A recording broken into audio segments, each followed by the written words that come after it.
Here are 4 red flags when picking a personal injury attorney. Red flag number 1. It might be a red flag if you or your family are looking for an attorney to represent you in a serious truck accident case. And you go to the office of the attorney and she or he won't answer specific questions about their staff. Now, it takes a whole team to adequately represent you in a truck case. It's not just the attorney. The paralegals are critical to your success. And there are board-certified paralegals. You can be board-certified in truck accident laws. In fact, 2 of my paralegals are board-certified in truck accident law through the ATAA. But if you go to the attorney's office and you're looking to pick an attorney and you ask them about their paralegal's experience, you ask them if their paralegals are board certified and they don't answer that question, or the answer is in the negative, then that's a red flag. Red flag number 2.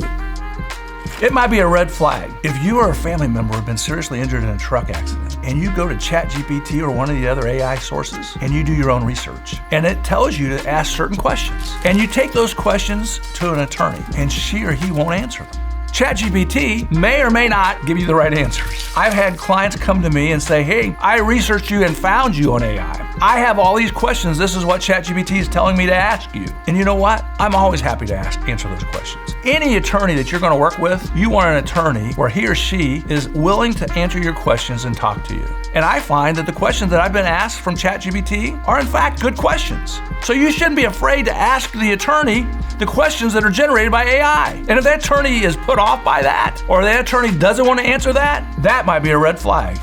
Red flag number 3. The size of the law firm may be a red flag when trying to pick the right attorney to handle your serious truck accident case. Now, let me explain. Some law firms are sole practitioners. They're just very small. And so the question there is, does that small law firm have the staff, the knowledge, the resources to properly protect you and your family? I mean, you only have one chance. You only have one case. And you want to make sure your family is adequately protected and that you make a full recovery for your losses. And if that law firm is too small, they may not be able to do that. On the other hand, what if the law firm is huge and giant? Then the question is, how are they going to handle your case? Are you just going to be one file of thousands and thousands and thousands of files? Are you going to get the same personal attention you would get at a medium-sized law firm or a smaller law firm? Now, just because you're a small law firm or just because you're a big law firm doesn't mean you're good or bad. But if I was interviewing somebody to represent my family on one of the most serious things that our family would ever face, then I would want to talk to them and make sure that I felt comfortable. If they're too small or if they're too big, that might be a red flag. Red flag number 4.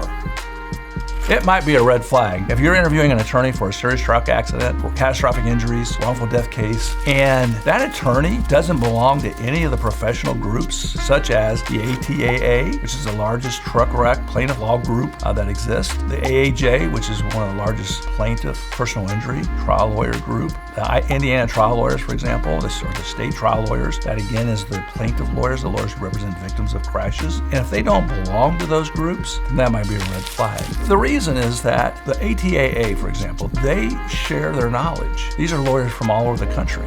Many of those lawyers are actually board certified, probably close to 100. And the fact is that we all share information. We share knowledge. We share tactics. And so it is better to have a lawyer who belongs to those groups, who has this resource available to them where they can turn to their friends, their allies in other states to help them with their case. So if they don't belong to the ATAA or the AAJ or the state trial lawyers group like the ITLA, then that might be a red flag.